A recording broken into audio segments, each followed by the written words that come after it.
నమస్తే welcome to our channel. నేను మీ సిరి. So ఈ రోజు అయితే మనతో పాటు ఉన్నారు. అంటే తన గురించి ఎలా చెప్పాలి, ఒక హీరో అంటే ఒక సినిమాలో ఒక హీరోని అది హీరో లెవెల్లో చూపెట్టాలంటే ఆపోజిట్ కూడా ఆ లెవెల్లోనే ఉండాలి. ఆ లెవెల్లో ఉన్నప్పుడు ఆ హీరోకి హీరో అనే పేరు వస్తుంది. సో ఆ విలన్ క్యారెక్టర్ చేసే మనిషి కూడా అంతే లెవెల్లో ఉండాలి. ఈ విలన్ని చూస్తే మాత్రం 6 అడుగుల పైనే ఉంటారు నాకు తెలిసి. అయితే ఈయన ప్రతి ఒక్క యంగ్ హీరోల దగ్గర నుంచి వెళ్ళి మన మెగాస్టార్ వాళ్ళతో కూడా పవర్ స్టార్తోని సూపర్ స్టార్తోని అందరితోని యాక్ట్ చేసేసారు. అయితే ఏంటంటే ఇక్కడ తన పేరు చెప్తే ఎవరు గుర్తుపట్టారు, కానీ రెమో రహీం అని చెప్తే మాత్రం గుర్తుపడతారు. సో ఇక్కడ మనతో పాటు ఉన్నారు రెమో రహీం గారు. నమస్కారం సార్. హాయ్ సిరి గారు, బాగున్నారా? ఎలా ఉన్నారు సార్? బాగున్నానండి, మీరు బాగున్నారా? నేను చాలా బాగున్నాను సార్. మిమ్మల్ని మీట్ అవ్వడం నేను అసలు అనుకోలేదు, కానీ అనుకోకుండా మీట్ అయ్యాం. అట్లా చేసి నన్ను అయితే పట్టుకున్నారు ఇంటర్వ్యూకి లాస్ట్ అండ్ ఫైనల్ గా. నాకు కొంచెం ఫస్ట్ మీరు అనగానే నాకు కొంచెం భయం వేసింది. బాబోయ్ ఏంటి ఆ మనిషితో నన్ను ఈయన ఎలా చేస్తాను అని. చాలా బాగున్నారు సార్. అసలు మీకు ఎవరైనా చెప్పారా మన జైలర్ సినిమాలో విలన్ కొంచెం ఉన్నాయని చెప్పేసి? మీరు అడగకుండా చెప్తున్నాను, ఉస్తాద్ భగత్ సింగ్ సినిమా చేస్తున్నాను. Yes sir. దాంట్లో చాలా మంచి క్యారెక్టర్, చాలా చాలా కొన్ని వేల మంది ఉన్నారు. దాంట్లో నాకు చాలా మంచి క్యారెక్టర్ ఆపోజిట్ పవన్ కళ్యాణ్కి. అందరు అక్కడ కాస్ట్యూమ్స్ వాళ్ళు కానీ, సార్ మీరు సేమ్ జైలర్ విలన్ లా ఉన్నారు సార్, ఆయన కొంచెం హైట్ తక్కువ ఉన్నాడు, మీరు చాలా హైట్ ఉన్నారు. ఎగ్జాక్ట్లీ మీరు అదే చెప్పారు. అసలు చూస్తుంటే అరే ఏంటి జిరాక్స్ కాపీ, కాకపోతే హైట్ లో కొంచెం పర్సనాలిటీలో తేడా ఉంది, కానీ మీరు నవ్వినా కూడా చూసినా కూడా అలానే అనిపిస్తుంది. Thank you. సో అంటే మామూలు విషయం కాదు సార్, ఎందుకంటే తను కూడా మంచి ఫ్రెండ్ నాకు. తెలుగులో ఒకసారి ఒక సినిమా చేసినప్పుడు పరిచయము, తర్వాత ఆయన మలయాళంలో బిజీ అయిపోయాడు. నేను కూడా మలయాళంలో చేస్తున్నాను. లాస్ట్ ఇయర్ ఒకసారి ఏదో కనిపించాడు ఆయన. మీరు బెస్ట్ కాంప్లిమెంట్ ఇచ్చారు. థ్యాంక్ యూ సో మచ్ సిరి గారు. నాకైతే చాలా చాలా హ్యాపీగా ఉంది సార్. అండ్ ఫస్ట్ థింగ్, మనం ఇంటర్వ్యూ స్టార్ట్ చేసే ముందు ఎట్లా అంటే మీకు కొన్ని అంటే మీరు చాలా ఫిలిమ్స్ చేశారు. మీకు ఒక్కొక్క ఫిలింలో ఒక్కొక్క ఇన్సిడెంట్ ఏదో ఒకటి అయితే జరిగే ఉంటుంది. ఎందుకంటే మామూలుగా కాదు, ఎందుకంటే మీ ఫైట్స్ కానీ ఇవన్నీ చూస్తుంటే అయితే మీరు గాల్లో ఎగరడం ఇలాంటివే ఉంటుంటాయి మొత్తం కూడా. చాలా హెవీ ఫైట్స్ ఉంటాయి. సో మీకు ఇలాంటి టైంలో అంటే ఇప్పుడు మనకి డీజే సినిమా జరిగినప్పుడు కూడా అల్లు అర్జున్ గారితో కూడా ఒక ఇన్సిడెంట్ జరిగింది అని చెప్పేసి ఉంది. సో ఏంటి సార్ అసలు అది? అల్లు అర్జున్ గారితో అవును, డీజేలో ఇంత ముందు కూడా చెప్పాను. ఇప్పుడు మళ్ళీ మీరు అడుగుతున్నారు కాబట్టి ఇన్సిడెంట్ వచ్చింది కాబట్టి మీ ఛానల్ కూడా అల్లు అర్జున్ ఫ్యాన్స్ చూస్తారని ఆశిస్తున్నాను. అయితే డీజే సినిమాలో నేను చేశాను, ఇంటర్వెల్ బ్యాంక్లో చేసింది చాలా చిన్న క్యారెక్టరే. అయితే డైరెక్టర్ గారికి నచ్చి హీరో గారికి నచ్చి ఏం చేశారంటే పోస్టర్లు వేయించారు నాకు. అసలు ప్రతి సినిమాకు హీరో హీరోయిన్ మాత్రమే పోస్టర్లు ఉంటారు. నా అదృష్టం ఏంటంటే నేను పోస్టర్లు వచ్చాను హీరో గారితో. ఉన్నది చిన్న బిట్టే, కానీ ఆ పోస్టర్ వల్ల నేను చాలా ఒక 20-30 సినిమాలు చేశాను. అక్కడ తమిళ్లో, కన్నడ. అల్లు అర్జున్ గారు అంటే మామూలు స్టార్ కాదు. అక్కడ కేరళలో విపరీతమైన ఫ్యాన్ బేస్, అంటే ఇక్కడికన్నా మేబీ అక్కడ ఎక్కువ ఉంటారేమో అనిపిస్తుంది ఒక్కొక్కసారి. ఉన్నారు, తమిళనాడులో ఉన్నారు. అయితే ఆ పోస్టర్స్ ఏం చేశారంటే వాల్స్ మీద, పెద్ద పెద్ద వాల్స్ మీద అక్కడ వేసే వరకు నేను బ్యాక్ సైడ్లో ఉన్నాను. మీరు చూడండి ఇప్పుడు. దానివల్ల నాకు చాలా అవకాశాలు వచ్చాయి. యాక్చువల్లీ ఆ అవకాశం రావడం కూడా ఎట్లా అంటే, ఒకటి చెప్పాలంటే హరిశంకర్ గారు మా డైరెక్టర్ గారు షూటింగ్ జరుగుతుందని చెప్పి ఇక్కడ మౌలాలీలు తెలిసింది నాకు. అయితే రామ్ లక్ష్మణ్ మాస్టర్లు నాకు మంచి క్లోజ్. వాళ్ళతో నేను చాలా సినిమాలు చేశాను, చాలా సినిమాలు. వాళ్ళతో కలుద్దామని చెప్పి వెళ్ళాను లంచ్ టైంలో. ఆ టైంలో నించొని ఉన్న హరిశంకర్ గారు చూసారు అప్పుడే లంచ్ చేసి వచ్చి, మీరు ఆర్టిస్టా అని అడిగారు. నేను వెళ్ళింది అవకాశం గురించి మాస్టర్లతో కలుద్దామని. ఈయన చూశారు, మీరు ఆర్టిస్టా అని చెప్తే అవునండి ఆర్టిస్ట్ అని చెప్తే, రాంబాబు గారు అని చెప్పి కో డైరెక్టర్, అని అంతసేపు నుంచి ఎత్తుకుతున్నారు ఆర్టిస్ట్కి, ఇతనికి ఎఫిషియెంట్ డేట్స్ రేపు ఉంచాలని చెప్పి. అరే అసలు చూడంగానే అప్పుడు నేను చాలా హెవీ ఉన్నాను. అవును, చూడండి చెప్పేశారు, అయిపోయింది. నేను అక్కడి నుంచి వెళ్ళిపోయాను. నెక్స్ట్ డే షూటింగ్ డేట్స్ వచ్చినాయి, ఇట్లా షూటింగ్ ఉందండి. నెక్స్ట్ డే నా బర్త్డే. అయితే బర్త్డే గిఫ్ట్ అది మార్చ్ 22కి, మార్చ్ 20 నా బర్త్డే. 21st నుంచి షూటింగ్కి వెళ్ళిపోయాను, అయిపోయింది. ఫస్ట్ డే షూటింగ్ అంటే అల్లు అర్జున్ గారు నిజాయితీ చెప్తాను ఫ్యాన్స్కి. ఇది నేను చాలా ఛానల్లో చెప్పాను, ఇది వైరల్ కాలేదు. ఫ్యాన్స్ అల్లు అర్జున్ గురించి చెప్తున్నాను. బన్యానా ఫస్ట్ డే వెళ్ళాను, కార్లో నుంచి దిగే షాట్. అంటే హరిశంకర్ గారు కూడా ఎంత పర్ఫెక్ట్ ఉంటాడంటే ఆయన డైరెక్టరు, ఆయన అసిస్టెంట్ డైరెక్టర్లు కానీ కో డైరెక్టర్లు వాళ్ళు కన్ఫ్యూజ్ చేస్తున్నారు నాకు సీను. ఒక ఆయన దిగి ఇక్కడ చూడమంటాడు, ఒక ఆయన దిగి అక్కడ చూడు, ఇట్లా కార్ని తన్ని దిగే సీను. అందరు కన్ఫ్యూజ్ చేస్తున్నారు. హీరో గారు వచ్చేసి ఏం లేదు రేమో, టెన్షన్ ఏం లేదు, డోర్ని తన్ను ఇరిగిపోతుంది, నువ్వు వచ్చి నించో అంతే, సీన్ ఓకే. ఈజీ చెప్పేశారు 2 సెకండ్స్లో. వీళ్ళందరూ అప్పటి నుంచి కన్ఫ్యూజ్ చేస్తున్నారు. అయిపోయింది, తనని వచ్చి నించున్నాను, సీన్ ఓకే అయిపోయింది. దాని తర్వాత పక్కకి చైర్ వేసుకొని కూర్చున్నా. హీరో గారు వస్తున్నారు, అల్లు అర్జున్ సార్. ఆయన వస్తుంటే చూసి నించుంటే ఆయన చూసి మీ పేరేంది రెమో అన్న, ఆర్టిస్ట్ కదా మీరు కూర్చోండి, నన్ను చూసి నించోవడం అవసరం లేదు, మీరు ఆర్టిస్ట్ నేను ఆర్టిస్టే, ఒకవేళ సీన్లో వెళ్ళిపోతే మనం 2 గంటలే నించోవాలా, ఇటువంటి ఇప్పుడు నేను వస్తే మీరు నించోవడము కూర్చోము ఇట్లా చేయకండి అని చెప్తే నేను 2 చేతులెత్తి మొక్కేసిన. అంటే ఒక హీరో నా దగ్గరకు వచ్చి చాలా గ్రేట్ అండి. Very down to earth. ఇంకా ఆయనకు అవసరం లేదు, అసలు ఆయనకు అవసరం లేదు, ఆయన వెళ్ళిపోవచ్చు. అయిపోయింది. నెక్స్ట్ డే మళ్ళీ షూటింగ్. మీరు ఇప్పుడు బిట్ చూస్తే అది సినిమా చూస్తుంటే హీరో గారు ముందు వెళ్తూ ఉంటారు, నేను స్పీడ్ ఇంకా పరిగెత్తి వస్తూ ఉంటారు, స్పీడ్ రన్నింగ్. అది చాలా రిస్క్ అండి. అక్కడ మౌలాలీలో సెంట్రల్ గవర్నమెంట్ ప్రాపర్టీ, అక్కడ మొత్తం అది కింద మొత్తం ఐరన్ రాడ్స్ ఉంటాయి. కింద పడితే అంతే, ఇక మన సినిమాలో డూప్స్ వేసినట్టు ఉండదు, డూప్స్ వేసి తీయలేం, రైట్ రాడ్స్ అన్నీ ఒరిజినల్. అతని వెనకాల ఆయన స్పీడ్ పరిగెత్తి వస్తూ ఉంటారు. ఆయన ఆపి మౌనం గట్టి మనిషి కావాలని చెప్పి నన్ను దింపారు. ఆ టైంలో ట్రక్ మన జంప్ చేసి ఆపాల డూప్తో. అప్పటికి చెప్పారు డైరెక్టర్ గారు, చాలామంది చెప్పారు నువ్వు చేయలేవు, వద్దు, రిస్క్ ఉందని చెప్పి. రిస్క్ చేస్తేనే నాకు మంచి లైఫ్ వస్తుంది అని చెప్పి డూప్తో 2-3 టైమ్స్ చేశాను. 4th టైం టేక్ పెట్టారు. టేక్ పెట్టినా కరెక్ట్ ఆయన వచ్చాడు, ఆయన ఎత్తుకున్న క్యాచ్ చేశా. నా లెఫ్ట్ సైడ్ కాలు కరెక్ట్ టైంలో ధర్మకోల్ ఇరుక్కుంది. అర్థం కావట్లేదు. స్టాఫ్ మొత్తం అరే ఏం మనిషి బాబు నువ్వు, అరే పిచ్చోడు అందరూ. ఆ రోజు స్పెషల్గా అల్లు అరవింద్ గారు కూడా వచ్చారు షూటింగ్కి.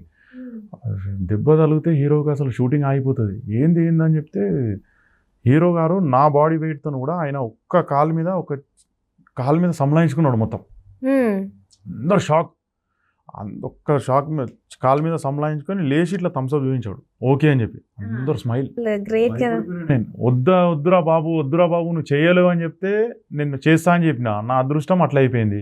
సీన్ ఓకే అయింది. ఆయన మానిటర్ దగ్గరికి వెళ్ళినా, నేను వెళ్ళిపోవాలి, గమ్మున వెళ్ళిపోయినా కూర్చుంటా అని చెప్పి పక్కకి వెళ్ళి కూర్చున్నా. మానిటర్ చూసి వేరేమో అని మైక్లో పిలిచాడు.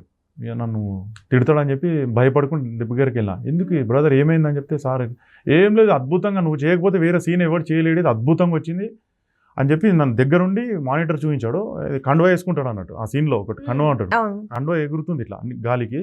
నేను ఆ రోజు గోర్లు తీసుకోలేదు, గోర్లు దిగిపోయి బ్లడ్ వస్తుంది. ఆ బ్లడ్ వస్తుంది కూడా ఎవరు చెప్పలేదు, ఇట్లా దాపెట్టుకున్నాడు. ఏం హీరోరా బాబు అనుకున్నా. నేను నా అదృష్టము. ఆయన నా హార్డ్ వర్క్ నచ్చి పోస్టర్లు వేయించాడండి. ఆ పోస్టరే నా జీవితం మార్చేసింది చాలా. అంటే నేను ఇక్కడ ఏంటంటే మిమ్మల్ని నేను కొన్ని సినిమాలలో చాలా ఓవర్ వెయిటెడ్గా చూసాను. అసలు గుర్తుపట్టలేనంత సన్నగా అయిపోయారు. అంటే ఎందుకు ఈ మార్పు అనేది? చాలా మూవీస్లలో ఒక ఆల్మోస్ట్ మేబీ 60-70 మూవీస్ చేశానండి.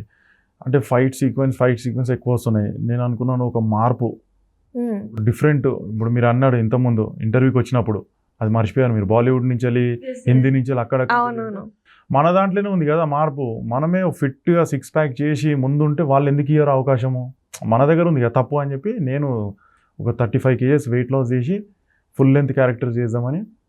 అంటే ఇప్పుడు ఏంటంటే మన వేరే ఏ స్టేట్స్ నుంచి అవసరం లేదు, మన దాంట్లోనే అవైలబుల్ అయితే ఉన్నాను అని చెప్పేసి క్యారెక్టర్, హీరో కొడుకు క్యారెక్టర్ కానీ విలన్ కొడుకు క్యారెక్టరు ఏ క్యారెక్టర్ కైనా సెట్ అవుతుంది అని చెప్పి ఇప్పుడు చేస్తున్నాను. మంచి క్యారెక్టర్స్ ఇప్పుడు రాబోయే సినిమాలలో మీరు చూస్తారు. పవన్ కళ్యాణ్ సినిమా కానీ, మొన్న మాల్టేర్ వీరా కూడా చేశాను. అవును సార్. అంటే మీకు ఎట్లా అంటే హీరో పక్కనే మీకు ఎట్లా అంటే ఇప్పుడు అల్లు అర్జున్ సార్తో చూసుకున్న, మన సూపర్ స్టార్ మహేష్ బాబు గారితో చూసుకున్న, ఎక్కడ చూసినా కూడా వాళ్ళ పక్కన వాళ్ళతో ఒక సీన్ ఖచ్చితంగా ఉంటుంది. అసలు ఇష్టం ఏంటంటే ఇప్పుడు మీరు చూడండి, సినిమా మొత్తం 3 గంటలు చూస్తూ ఉంటారు. చాలా మంది ½ an hour క్యారెక్టర్లు చేసిన వాళ్ళు ఉంటారు, వాళ్ళు గుర్తింపు రాదు. నేను ఒక ఫైట్ సీక్వెన్స్, సోలో ఫైట్స్ నేను చేసినాయి. మహేష్ బాబు, చిరంజీవి సార్, పవన్ కళ్యాణ్ సార్ అందరితో చేశాను. అన్ని సోలో ఫైట్స్. వీళ్ళు అర్ధగంట చేసిన క్యారెక్టర్ నేను ఒక 2 minutes వచ్చి ఉంటుంది. మళ్ళీ దాంట్లో చాలా రిస్క్, చాలా భయంకరమైన దెబ్బలు తగులుతాయి. భరతన్ నేను కూడా నాకు చాలా దెబ్బలు తగిలాయి. భరతన్ నేను సినిమాకు కానీ, డీజే గబ్బర్ సింగ్ తోని మంచి నాకు కెమిస్ట్రీ ఉంది. సార్కి, పవన్ కళ్యాణ్ సార్ నాకు చాలా చూసారు కదా ఫోటో. నేను అడుగుదాం అనుకుంటున్నా ఏంటంటే, అందరు మామూలుగా ఏంటి మనం హీరోల దగ్గరికి వెళ్ళి సార్ ఒక సెల్ఫీ సార్ అని చెప్పేసి అడుగుతాం. కానీ ఇక్కడ ఏంటంటే మీ ఫోటోలు పవన్ సార్ తీసారా అంటే అసలు మామూలుగా అందరికి అదృష్టం కూడా దక్కదు రాదు. నేను అదే ఆ రోజే నేను ట్వీట్ చేశాను, ఇన్స్టాగ్రామ్ లో కూడా పెట్టాను. నా సినిమా ఇండస్ట్రీ జీవితానికి ఒక ఫోటో చాలని చెప్పి పెట్టాను. ఆయనకు నచ్చి నేను చాలా ఓవర్ వెయిట్ ఉండేవని ఆ సినిమాలో సర్దార్ గబ్బర్ సింగ్ సినిమాలో పాపం ఆయనే సెలెక్ట్ చేసి నాకు మంచి డైలాగ్స్ ఉన్నాయి దాంట్లో కూడా డైలాగ్స్ కట్ అయిపోయినాయి. ట్రోల్ 2 months నేను షూటింగ్ చేశాను. సార్ చాలా మంచిగా చూసుకునేవాళ్ళు, బాబీ డైరెక్టర్. సో ఇప్పుడు ఇది ఎన్నో సినిమా పవన్ సార్ తన మీది? పవన్ గారు నాకు 4వ సినిమా ఇప్పుడు చేసేది, 4వ సినిమా. 4 సినిమాలు చేసేసారు. మామూలుగా పవన్ సార్ తోని పని చేస్తే ఆయన ఒక వ్యసనం అని చెప్పేసి త్రివిక్రమ్ సారే చెప్పారు. మర్చి ఇప్పుడు సర్దార్ గబ్బర్ సింగ్ నేను చేశాను కదా, దాని తర్వాత 2 years 1 year తర్వాత నాకు అజ్ఞాతవాసి సినిమాకి పిలిచారు. అజ్ఞాతవాసి ఇక్కడ మెయిన్ రోడ్ మీద ఆయన సీఎం గారు, ఆయన పెద్ద మనిషి సినిమాలో ఆయన వస్తుంటే మధ్యలో ఎయిర్పోర్ట్కి ట్రాఫిక్ టైం అవుతుందని రోడ్ దాటి వెళ్తూ ఉంటారు. అయితే అట్నుంచి బండి వస్తుంటే తీసి పడేసేది ఒక క్యారెక్టర్, బండి ఒక చేత్తో తీసి పడేది. ఆ పర్సనాలిటీ ఒక్క చేత్తోని ఒక R15 బండిని తీసి పడదేంగే కరెక్ట్ పర్సనాలిటీ ఎవరని చెప్తే ఈయన చెప్పారంట హీరో.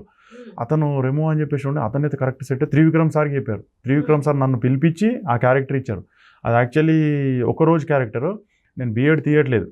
ఓకే, ఒకరోజు క్యారెక్టర్ గురించి ఎందుకని చెప్తే లేలే తీ అని చెప్పి త్రివిక్రమ్ గారు నేను కొంచెం డిసప్పాయింట్ అయి తీశాను. హాఫ్ డే షూటింగ్ చేశాను, అయిపోయింది. నేను డిసప్పాయింట్ అయిపోయినా. హాఫ్ డే షూటింగ్ గురించి మళ్ళీ గడ్డం తీసి నాకు వేరే సినిమాలు ఛాన్స్లా హీరో గారు పిలిచి మళ్ళీ 2-3 days నాకు వర్క్ ఇచ్చారు దాంట్లో, ఆ సినిమాలే. మళ్ళీ అక్కడ మైండ్ స్పేస్ దగ్గర హైటెక్ సిటీలో డబుల్ పేమెంట్ ఇప్పించారు. అంటే హీరో పవన్ కళ్యాణ్ అనేది అట్లా.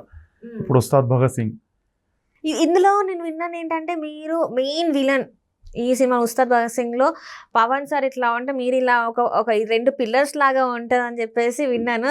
సో ఇది ఎట్లా ఉంది అసలు? మీరు బాగానే స్టఫ్ మరి ఇది చెయ్యాలి కదా సార్, ఎందుకంటే మీలాంటి వాళ్ళతో ఏంటంటే డైరెక్టర్ గారు ఇట్లా సినిమా షూటింగ్ చేసేటప్పుడు బయట చెప్పొద్దండి అని చెప్తున్నారు, మీరేమో మొత్తం స్టఫ్ లాగేస్తున్నారు. అంటే మెయిన్ విలన్ అని చెప్పలేనండి, ఇంపార్టెంట్ క్యారెక్టర్. అంటే నా జీవితంలో నేను అంత పెద్ద క్యారెక్టర్ చేయలేదు.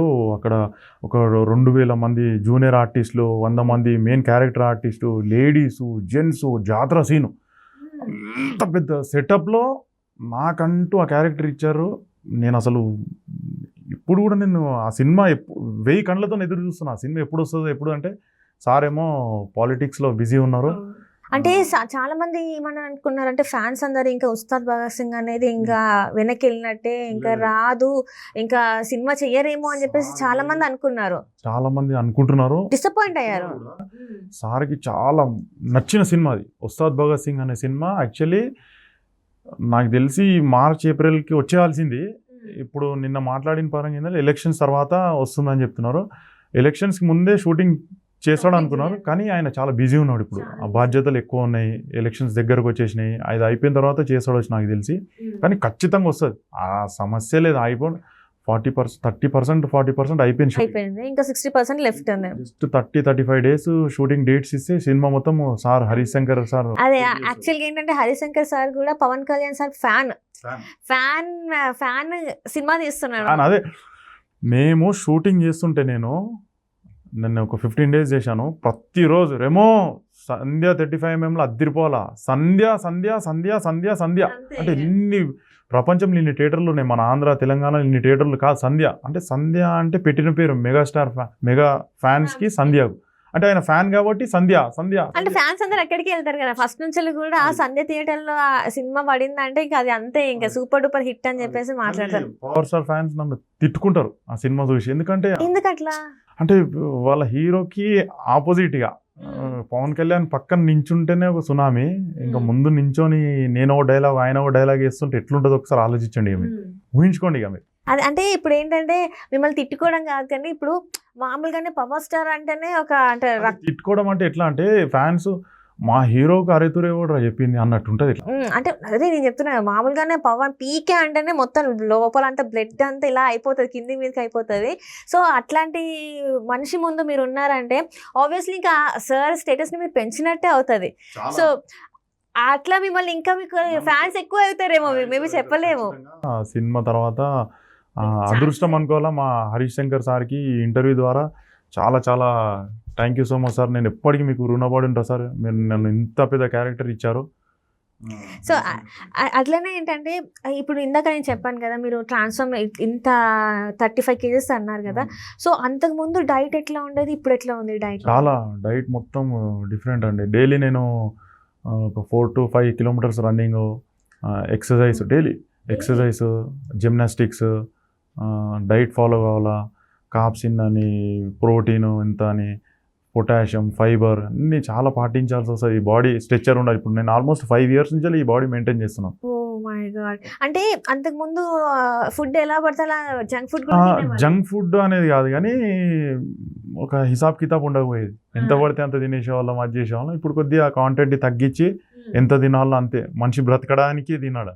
ఓకే, కడుపు నిండా బ్రతకడానికి తిని దానికి ఎక్సర్సైజ్ చేసుకుంటా మెయింటైన్ చేసుకుంటే ఎవరైనా చేసుకోవచ్చు అండి. చాలా ఇంటర్వ్యూస్, నేను ఫిట్నెస్ ఇంటర్వ్యూస్ చూస్తూ ఉంటాను. నేను మార్నింగ్ టైంలో షూటింగ్కి వెళ్ళేటప్పుడు మా వాకర్స్కి లేడీస్ కానీ జెంట్స్ కానీ చాలామంది వాకింగ్ చేస్తూ ఉంటారు. వాళ్ళకు ఒక అవగాహన, కరెక్ట్ అవగాహన ఇచ్చేవాళ్ళు లేరండి పాపము. వాళ్ళు సంవత్సరాలు వాకింగ్ చేస్తూ ఉంటారు, ఎక్సర్సైజ్ చేస్తూ ఉంటారు, తగ్గరు.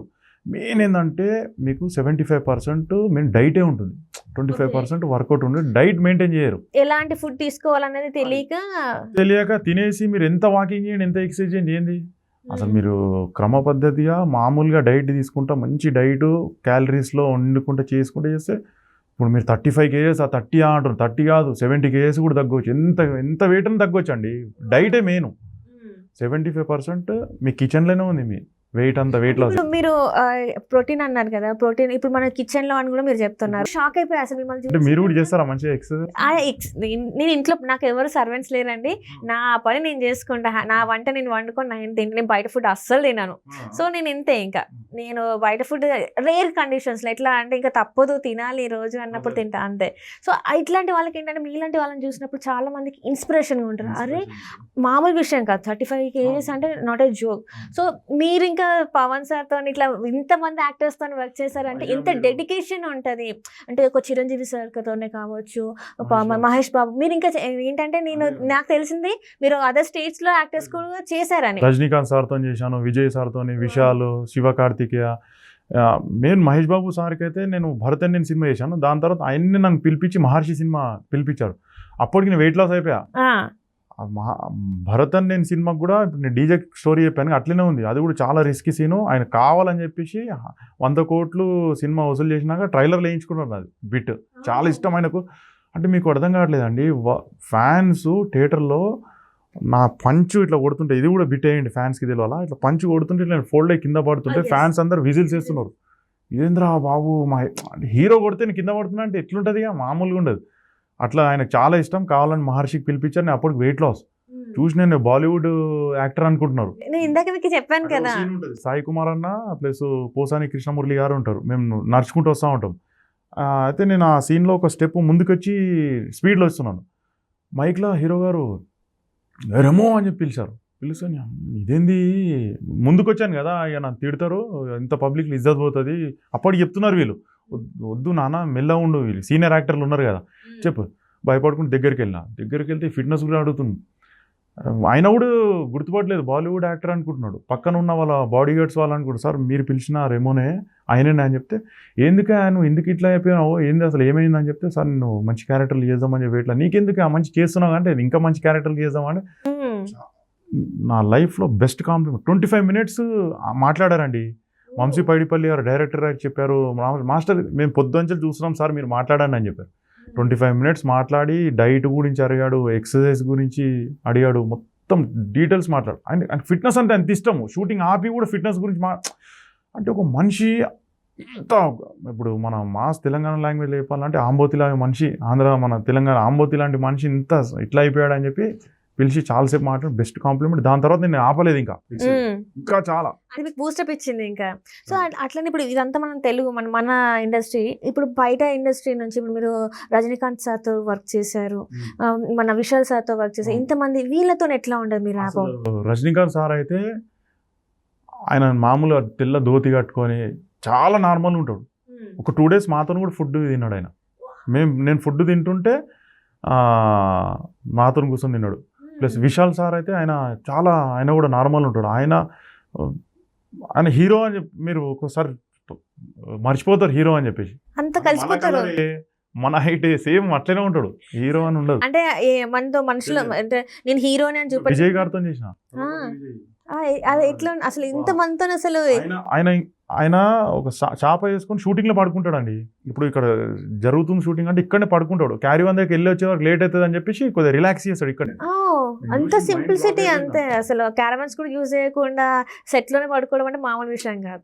అంత పెద్ద సూపర్ స్టార్ అండి ఆయన. ప్రతి సినిమా 1000 కోట్లు వసూలు చేస్తుంది. 500 కోట్ల నుంచి 1000 కోట్లు. మొన్న ఏదో సినిమా వచ్చింది కదా విజయ్ సార్ది కొత్త సినిమా మన లియో, అది కూడా ఎంత పెద్ద హిట్. ఆయన నార్మల్ కింద పడు. నేను సర్కార్ సినిమా చేసిన, నేనైతే చాలా షాక్ అయిపోయినా. సార్ని చూసి చాలా మంచిగా మాట్లాడతాడు. చాలా రైట్. అయితే ఇప్పుడు నేను అడిగేది ఏంటంటే, ఇప్పుడు వరకు మీరు చేసిందంటే ఒక విలన్ క్యారెక్టర్స్ అంటే ఆపోజిట్ టు హీరో అన్నట్టు ఉంది. ఇప్పుడు అంటే మీరు ఒకవేళ ఒక కామెడీ అంటే మనం కొన్ని సినిమాల్లో చూస్తాం, హైట్ ఉండి ఇట్లా ఫిట్నెస్ ఉన్నా కూడా కామెడీ క్యారెక్టర్స్ చేస్తూ ఉంటారు. సో కామెడీ అవ్వచ్చు, లేకపోతే ఒక ఏమంటారు సైకో క్యారెక్టర్స్, అంటే విలన్ వేరు సైకో. కామెడీ క్యారెక్టర్ కరెక్ట్ చెప్పారు. నాకు జైలో కుషలో కామెడీ క్యారెక్టర్ వేయించాడు బాబీ అన్న. ఆయన నాకు కొంచెం మంచి పరిచయం సార్. ఆయన సినిమాలో ఏ సినిమాలైనా సరే నాకు చిన్న క్యారెక్టర్లు ఏదైనా సరే. ఇప్పుడు బాలకృష్ణ 109 సినిమాలో కూడా నా క్యారెక్టర్స్ అడిగాను, పెద్ద క్యారెక్టర్ ఇవ్వండి సార్, నేను ఉస్తాద్ భగత్ సింగ్ ఇస్తానని చెప్పారు. షూటింగ్ ఉంటుంది వచ్చు. జైలో కుష అని చెప్పి ఎన్టీఆర్ అన్నతో, ఇప్పుడు మీరు మహేష్ బాబు గారితో, పవన్ కళ్యాణ్తో, ఎన్టీఆర్ అన్నతో. ఆయన మ్యారేజ్లో కూడా ఆయన బామ్మడిది కూడా ఎత్తుకోలేదంట. అందులో సినిమాలో నేను ఎత్తుకొని ఉరికే సీన్ ఉంటుంది లవ కుషకు. ఆయన సీన్ అయిపోయిన తర్వాత చెప్పారు, థ్యాంక్ యూ రేమో, నీకు చాలా మంచి పేరు వస్తుంది చూడు, గాడ్ బ్లెస్ యూ అని చెప్పి చాలా బ్లెస్సింగ్స్ ఇచ్చారు. అది కూడా రిస్క్ సీన్. అది కూడా రావణ్ హౌస్లో ఆ జై మెయిన్ క్యారెక్టర్ లవ కుషలు సతాయిస్తూ ఉంటారు. చాలా మంచి క్యారెక్టర్ అండి. దాంట్లో కటింగ్ అయిపోయింది, ఎడిటింగ్లో తీశారు. వాళ్ళిద్దరికి బరఫ్ గడ్డల మీద వేసి కొట్టడం చేయడం చాలా. అయితే ఆయన పనిష్మెంట్కి ఏంటంటే ఎత్తుకొని ఉరికే సీన్ ఉంటుంది కోసాని కృష్ణమూర్తి ముంగటికి వెళ్ళి. అది జారి కింద పడితే ఇద్దరం కింద పడిపోతాం. ఎన్టీఆర్ అన్నకు ఫస్ట్ టైం నేను ఎత్తుకున్నాట. ఇప్పటి వరకు ఎవరు అట్లా చేయలేదు, ఎత్తుకోలేదంట. అలా బామ్మర్దులు కూడా ఎత్తుకోలేదంట. ఆయన ఎత్తుకొని ఉరుకుతుంటే ఆ వీడియో ఉంది, పంపిస్తాను మీకు, ఫోటో కూడా ఉంది.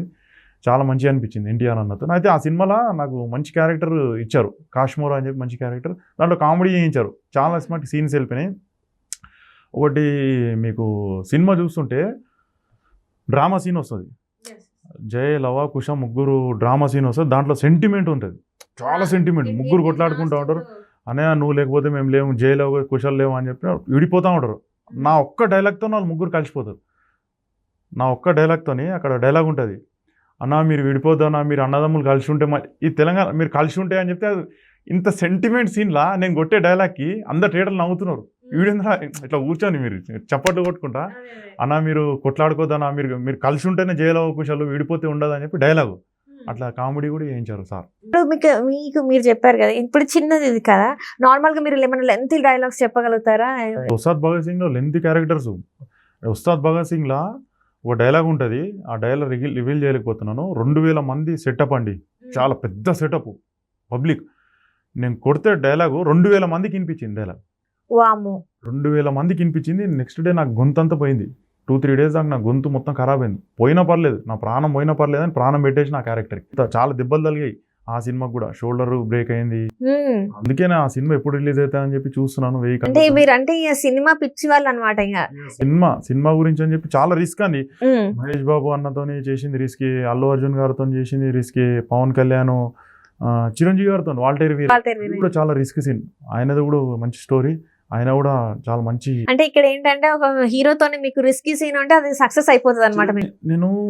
మీరు ఒకటి అడగలేదు, ఇది రొటీన్ అయిపోతుందో చెప్తే, చాలా సినిమాలు, అన్ని సినిమాలు చేశానండి. అందరు ఇండియాలో హిందీ సినిమాలు కూడా చేశాను. సల్మాన్ ఖాన్, రణబీర్ కపూర్తో చేశాను. సౌత్ ఇండియాలో అందరితో చేశాను. చిరంజీవి గారితో చేయలేదు. షూటింగ్ కాల్ వచ్చింది, మా వైఫ్ మా కొడుకు మంచి హాస్పిటల్లో వెళ్ళిపోయినా షూటింగ్కి. పోయి షూటింగ్ చేసిన, ఫస్ట్ డే టేక్ అయిపోయింది, డైలాగ్ అయిపోయింది, నా కొడుకు చనిపోయాడు.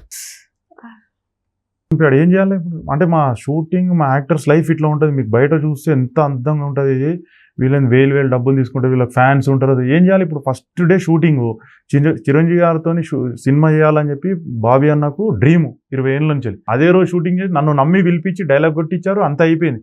నేను ఇప్పుడు చెప్తే ఆఫీసర్ వెళ్ళిపోమంటారు, కానీ డిసప్పాయింట్. ఒక మంచి సందర్భంలో నేను చెడు సందర్భమే అట్లనే సాయంత్రం దాకా చేసి షూటింగ్ మొత్తం పూర్తి చేసి ఇంటికి వెళ్ళి సాగు చేసిన.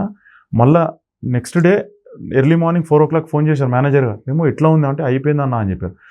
మళ్ళీ షూటింగ్కి వస్తావా రావా, నేను వేరే వాళ్ళకి పెట్టి అని చేసుకుంటా, మరి నీ మీద నమ్మకం ఉందని చెప్తే, లేదు నువ్వు నేను వస్తానన్నా, నా మీద నమ్మకం పెట్టుకో, మీరు ఎటువంటి లేదు మళ్ళీ ఇక్కడికి వచ్చిన తర్వాత నువ్వు ఏడ్చుకుంటూ కూర్చుంటే అట్లా హీరో గారు చూస్తే నేను ఎవ్వరు తెలియదు, నేను చేసిపోతాను. నెక్స్ట్ డే వెళ్ళి షూటింగ్ డైలాగ్ చెప్తున్నా, ఒక డైలాగ్ ఉంటుంది, వీరే నువ్వు ఇక్కడ ఉన్నావు అని తెలియదు, నేను అసలు ఈ దరిదాపులు రాను అని చెప్పి డైలాగ్ చెప్తే తడబట్టి చెప్తలేకపోతున్నా. అయితే హీరో కోపం చేశాను నన్ను, చిరంజీవి నువ్వు ఆర్టిస్టా ఏంది అని చెప్తే నేను మనసులో కోపం పడుకున్నా. ఏంది హీరో గారు ఇంత కూడా కార్పొరేట్ చేయట్లేదు, నాకు కోపం చేస్తున్నారు ఇట్లా అని చెప్పి పక్కకి వెళ్ళి ఏడ్చుకున్నా. ఆయన కూడా నాలాగానే నార్మల్గా వచ్చాడు కదా, నా బాధ చెప్పుదామంటే నేను బాధ చెప్పలేను, లోపల మింగి ఇట్లా చెప్పలేను అని చెప్పి ఆ రోజు చాలా బాధపడిపోయినా. నేను సిచ్యువేషన్ ఏం ఆలోచించుకున్నా అంటే, చిరంజీవి గారు అతిలోక సుందరి సినిమా చేసేటప్పుడు 103 జ్వరం అంట ఆయన, ఆ జ్వరంలో కూడా షూటింగ్ చేశాడంట. అంటే సినిమాలో కహాని ఇంత పెద్ద మెగాస్టార్ చేశాడు. నాది ఇట్లా ఉంది ఇన్స్టేట్, నాకు టైం వచ్చినప్పుడు నేను చెప్తా హీరో, ఇప్పుడు నేను చెప్పలేను అని చెప్పి లోపల మింగి నెక్స్ట్ డే కూడా షూటింగ్ చేశాను. నెక్స్ట్ డే షూటింగ్ చేసేటప్పుడు ఒక ఫైటరు ఓ థమ్స్ అప్ ది ట్రైన్ ఉంటుంది, దాంతో తన్నేది, ఆయన డైరెక్ట్ నన్ను కొట్టేస్తున్నాడు. హీరో లేచి వచ్చి అట్లా గట్టక ఆయన ఆర్టిస్టు ఇట్లా ఇస్రై కింద పడిపోతాడు. అంటే నేను అడగొద్దా నాకు తెలియదు. అంటే ఏమైంది, అంటే మీ బాబుకి ఏం జరిగింది? అది కొద్దిగా పసకలు వచ్చి డయాబెటీస్ వచ్చి అట్లా ఎంత ఏజ్ ఉంటుంది తనది? ఆయన అంటే అప్పుడే డెలివరీ అయింది. ఓకే, చిన్న బాబు అయిపోయింది, అది నెక్స్ట్ తర్వాత మాట్లాడుతున్నాం. అట్లానే కదా, ఎందుకంటే చాలా మందికి ఎట్లా అంటే వీళ్ళు డబ్బులు బాగా సంపాదించి చాలా సినిమాలు చేస్తున్నారు కదా, చాలా డబ్బులు వచ్చేస్తున్నాయి, వీళ్ళకి ఏంటి కార్లు కొంటారు, ఇల్లులు కొంటారు, అందరు కూడా మనం కొనేవి చూస్తారు కానీ దాని వెనకాల ఉన్న కష్టం కానీ మన బాధ కానీ ఎన్ని కన్నీళ్లు గార్చి ఉంటాం, ఇవి ఎవరికి తెలియదు. ఈ కష్టం అనేది ఎవరికి తెలియదు. మనం ఎంతో మంది మన కుటుంబ సభ్యులను కోల్పోయి కూడా ఇప్పుడు మీలాంటి వాళ్ళు చాలా మంది ఉన్నారు. అరే మీరు అంతా చెప్తున్నారండి. ఇప్పుడు నేను ఉస్తాద్ భగత్ సింగ్ సినిమా చేస్తున్నాను కదా, నేను ఉండేది చాలా దూరం అండి, సిటీకి దూరంలో ఉండను, ఏరియా పేరు రివీల్ చేయలేకపోతున్నాను. షూటింగ్ జరిగేది అక్కడ మొయినాబాద్. ఎర్లీ మార్నింగ్ 5కి బయలుదేరితే 7కి షూటింగ్కి వస్తామండి. 7 నుంచి అంటే మీరు చెప్పారు కదా వీళ్ళకి ఏంది కార్లు ఉంటాయి అంటే ఎంత కష్టం ఉంటుంది ఒక ఆర్టిస్ట్ వెనకాల. అందరు ఆర్టిస్టుల తరఫున నేను చెప్తున్నాను, అందరు ఆర్టిస్టులు షేర్ చేసుకున్నా పర్లేదు ఈ వీడియో. పొద్దున 5 o'clock లేచి రెడీ అయ్యి సెట్కి 7 o'clock వచ్చి 7 to 6 o'clock దాకా ఫైట్ సీక్వెన్స్ చేయాలా, కింద పడాలా, మీద పడాలా, నిద్ర ఉండదు, ఏముండదు. నేను మళ్ళీ 6 o'clock ఒకరోజు ఈ ఇన్సిడెంట్ జస్ట్ 1 month కింద జరిగిన ఇన్సిడెంట్. షూటింగ్ 6 o'clock నుంచి మొయినాబాద్ నుంచి ఇంటికి వెళ్తున్నాను, హెడేక్ వచ్చి నిద్రలా కార్ ఎట్లా నడిపిస్తున్నా అర్థమవుతలేదు. ఒక ఇద్దరిని గుద్దేసినా కూడా అంటే కంపల్సరీ వెళ్ళాలి ఇంటికి వెళ్ళి మళ్ళీ పొద్దున్న రావాలా, అంత కష్టం. వెళ్ళి ఇట్లా బట్టలు పడుకుంటే ఇట్లా అంతే, ఫుడ్ కూడా తినకూడదు. మళ్ళీ నెక్స్ట్ డే వెళ్ళిపోయినా షూటింగ్కి. చాలా కష్టపడి వచ్చినా అండి నేనైతే. ఫస్ట్ సినిమా వెంకీ సినిమా, రవితేజది వెంకీ సినిమా. ఆయన పర్సనల్ మేకప్ మ్యాన్ గారు నన్ను చూసి సెలెక్ట్ చేసి పెట్టారు. చెప్పాను ఇంతకుముందు అన్ని. అంటే దాదాపు ఎన్ని సినిమాలు చేసి ఉంటారు? 70-80 మూవీస్ చేశాను. 70-80 మూవీస్ చేశాను. దాంట్లో 30 మూవీస్ లో చాలా సోలో ఫైట్స్, మంచి భరత్ అని నేను కానీ మహేష్ బాబు గారితో 7 సినిమాలు చేశాను. ఒకడు సినిమా నుంచి చేశాను, ఒకడు బిజినెస్ మ్యాన్, దూకుడు, కలేజా, మంచి పేరు వచ్చిందని భరత్ అని నేను. భరత్ అని నేను. గోపిచంద్ గారు కూడా చాలా మంచి, ఆయన సౌఖ్యం సినిమా చేసిన ఆయన కూడా సూపర్. అసలు సూపర్ జర్నీ. అంటే మీరు ఆల్మోస్ట్ అందరినీ కూడా కవర్ చేసేసారు, మొత్తం అందరితో చేసేసారు. అండ్ మీ ఉస్తాద్ భగత్ సింగ్ ఇంకా అంటే అంటే పవన్ కళ్యాణ్ సార్ తోని వర్క్ చేయడం అంటే మామూలు విషయం కాదు. ఈ సినిమా రావాలి. ప్రభాస్ గారి గురించి అడగలేదు. ప్రభాస్ నేను మర్చిపోయిన అసలు. ప్రభాస్ అందరు హీరోలు అంటున్నాను. అయితే ఇక్కడ ఏంటంటే ప్రాజెక్ట్ కే లో కూడా మీరు చేశారు. సాలార్ లో కూడా చేశాను, నేను చెప్పలేదు చిన్న క్యారెక్టర్ అని చెప్పి మీరు చెప్తలేను. ప్రాజెక్ట్ కేలో కాల్కిలో మంచి క్యారెక్టర్, ప్రభాస్ గా అన్నతోనే టోటల్ ట్రావెల్ అయ్యే క్యారెక్టర్ మొత్తం ఉంటది. కొద్దిగా పర్లేదు, సినిమా మొత్తం అక్కడక్కడ కనిపిస్తాను, మంచిగా ఉంటది. అంటే ఎట్లా ఇప్పటి వరకు మీరు అందరు హీరోలు చెప్పారు, ప్రభాస్ తో ఎట్లా అంటే పాన్ ఇండియా అనేది స్టార్ట్ అయింది ప్రభాస్ గారితో. పాన్ వరల్డ్ ఇది ఇప్పుడు కాల్కి సినిమా పాన్ వరల్డ్. దాంట్లో ప్రభాస్ అన్న, దీపికా పదుకొన్, అమితాబ్ బచ్చన్ గారు, ఇంకా కన్నడ నుంచి తమిళ నుంచి కూడా పెద్ద పెద్ద స్టార్స్, హిందీ నుంచి తమిళ నుంచి కమల్ హాసన్ గారు, చాలా పెద్ద నాగాశ్విన్ డైరెక్టర్ గారు. చాలా బాగా వస్తుందండి సినిమా. ఇంకా నేను ఆ సినిమా గురించి ఏది చెప్పినా రివీల్ అయిపోతే ఏది చెప్పలేకపోతున్నాను. ఇప్పుడు ఫస్ట్ వారం రోజుల్లో సలార్ ఎట్లా ఉండబోతుంది అది చెప్పండి. అంటే ఫ్యాన్స్ చాలా వెయిట్ చేస్తున్నారు. మీరు ఇంతగానో అడుగుతారు కాబట్టి ఒక మాట చెప్తా. స్పైడర్ మ్యాన్ చూసారు కదా, దాని తర్వాత ఇంకా పెద్ద సినిమా హాలీవుడ్ నుంచి ఏమొచ్చింది, అవెంజర్స్. ఈ సినిమాలతో పోల్చుకోవచ్చు, ఇంకా ఈ ఇండియన్ సినిమాలతో ఈ సినిమాతో పోల్చుకోకండి. ఈ స్పైడర్ మ్యాన్ అవెంజర్స్ ఈ సినిమాలతోనే ఆ సినిమాకి పోల్చుకోండి, ఆ లెవెల్లో ఆ లెవెల్లో ఉంటుంది సినిమా, ఆ లెవెల్లో ఉంటుంది. సో ఎట్లా ఉంటది ప్రభాస్ గారితో మీకు బాండింగ్, అంటే మాట్లాడే వల్ల మీరు? ఆయన చాలా వర్క్ లో చాలా బిజీ ఉంటాడు. మేము కూడా షూటింగ్ పొద్దున్న వెళ్ళిపోయి షూటింగ్ అదేం చెప్పలేకపోతున్నాండి. సినిమా రిలీజ్ అయిన తర్వాత చెప్పండి. ఏదైనా కూడా ఇప్పుడు ఏమంటున్నారంటే మన రేమో గారు, ఏదైనా కూడా మీరు సినిమా చూసే మాట్లాడండి, సినిమాలోనే అన్నీ ఉంటాయి, సో నేను ఏది కూడా చెప్పలేను అని చెప్తున్నాడు. ఏదైనా కూడా అన్ని అదొక సినిమాలో ఉంటుంది, ఏదైనా కూడా అన్ని థియేటర్లోనే, సో ఇక్కడ కూడా మన రేమో గారు అన్ని థియేటర్లోనే చూడండి అని చెప్తున్నారు. సో సూపర్ అండి, అసలు ఎక్స్పెక్ట్ చేయలేదు మీరు ఇంత. అండ్ వన్ మోర్ థింగ్, మీరు తెలుగు చాలా అంటే చాలా బాగా మాట్లాడుతున్నారు, చాలా అంటే చాలా బాగా. తెలుగు, హిందీ, తమిళ్, ఇంగ్లీష్ అన్ని లాంగ్వేజెస్, కానీ తెలుగు ఇంకా మనం పుట్టి పెరిగింది ఇక్కడే, మేము సికింద్రాబాద్ పుట్టి పెరిగింది. తెలంగాణ లాంగ్వేజ్ ఏం చేస్తున్నావు ఇట్లా. సో ఇట్లాంటిది సార్ చెప్పండి, అసలు ఎట్లా ఉంటుంది అంటే ఒకవేళ ఒక తెలంగాణ స్లాంగ్ లో మాట్లాడాలి అంటే ఎట్లా ఉంటుంది, ఒక డైలాగ్ మాకు చెప్పండి. ఇంటర్వ్యూ ఎవరితో చేస్తున్నావు? నువ్వు నాతో చేస్తున్నావా? ఎవరితో చేస్తున్నావు? భయం అయితే లేదా నీకు? భయం అయితే లేదా? అప్పంచెల్లి చక్కగా మాట్లాడుతున్నావు అని చెప్పేసి క్వశ్చన్ల మీద క్వశ్చన్లు, జవాబుల మీద జవాబులు వేస్తున్నావు. ఏం సంగతి? చల్ అయిపోయినాడు, పోదాం నాడు. ఓ పిల్ల నవ్వుతుంది, పిల్ల అయ్యా, పిల్లకి ఇట్లా నవ్వుతుంది, అయ్యా అయ్యా ఏంటండి అలా నవ్వుతున్నారు? అయ్యో బాబోయ్ మీరు చాలా గ్రేట్ అండి. సరే ఇప్పటి వరకు ఇలా ఉంది కదా, ఇఫ్ ఇన్ కేస్ మీరు ఒక అమ్మాయికి ప్రపోజ్, అంటే మీరు మ్యారీడే కానీ సీన్ లో ఒక అమ్మాయికి ప్రపోజ్ చేయాలంటే ఎట్లా చేస్తారు? అంటే ఇంత కట్అవుట్, మీరు ఫస్ట్ నుంచి కూడా విలన్ క్యారెక్టర్స్ ఎక్కువ చేశారు, ఒక్క లవకుశల్లో కామెడీ చేశారు కదా. ఇఫ్ ఇన్ కేస్ మీకు ఒక సీన్ లో మీరు ఒక అమ్మాయిని తెలంగాణ యాసలో ప్రపోజ్ చేయాలి, ఎట్లా చేస్తారు? ఇప్పటిదాకా రాలేదు, ఆ సీన్ వచ్చిన తర్వాత అప్పుడు చెప్పుదాము. ఇప్పుడు మీరు రపీడ్ అదే తెప్పించుకుంటే నేను అక్కడ చేయలేను, అది ఐఫోన్. ఇప్పుడు నీకు డైలాగ్ వేసినా కదా, ఇంకేం అంతేనా? మళ్ళా మనం తెలంగాణలో ఏంటంటే మీరు అని కాదు, గట్ల కాదు సార్. ఇప్పుడు ఏంటంటే నీది ఇక్కడనే అనుకుంటా కదా, మాది పుట్టింది మొత్తం నేను తెలంగాణ. గప్పంచెలు కథలు పడుతున్నావు, పిల్లను తెలంగాణ ఏమండి అని మాట్లాడుతున్నావు. ఎట్లుంటది అంటే తెలుసు కదా మన ఎట్లా అంటే ఇంటర్వ్యూలు తేడా మీద ఎవరు? మాది మంచిర్యాల. మాది కరీంనగర్ పక్కకేనా? అవునా? ఇట్లా మరి ముందు చెప్తలేరు మీరు, మస్తుండే కదా అసలు. మంచిర్యాల మాది కరీంనగర్, జబర్దస్త్ ఉంటది. ఇంకేం పక్కకేనా? వివేకన్న మంచిర్యాల, ఇప్పుడు ఆయన వివేకన్న కదా?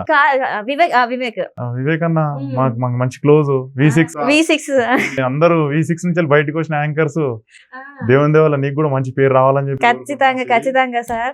ఎట్లా అంటే ఇది కూడా ఇప్పుడు నేను మాట్లాడదు తెలియదు కానీ తెలంగాణ నుంచి అన్నాగానే చాలా మంది ఏంటంటే తెలంగాణ ఏంది అన్నట్టు చూస్తారు. సో ఇప్పటి నుంచి మన తెలంగాణ నుంచి కూడా ఇంతమంది ఉన్నారు, మేమందరం తెలంగాణ బిడ్డలం అని చెప్పుకోవాలి. తెలంగాణ ఆంధ్ర మొత్తం మంచోళ్ళే. ఇంకా మనకి తెలియదు, మన తెలంగాణ సినిమాలు మన తెలంగాణలో చూడరు కానీ ఆంధ్రోళ్ళు మన గుండెలో పెట్టుకొని చూస్తారు పాపం. వాళ్ళు చాలా మంచి, మనోళ్ళు కూడా మంచోళ్ళే. మనోళ్ళు ఆంధ్ర సినిమాలు ఎట్లా చేస్తారు?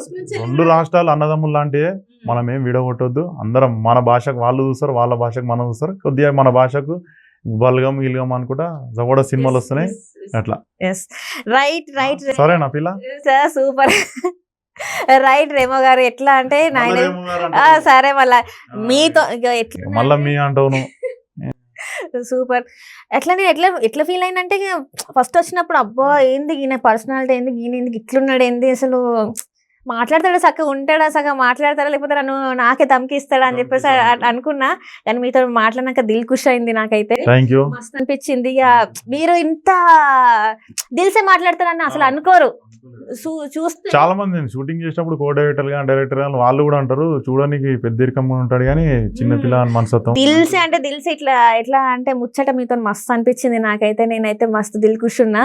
సో మీతో ఇట్లనే ఇక మస్తు ఇంటర్వ్యూలు చేయాలి నేను, ఇంకా మీరు మంచి సినిమాలు తీయాలి, అట్లనే మాకు కూడా అట్లాంటి సినిమా ఛాన్సులు రావాలని మనస్ఫూర్తిగా.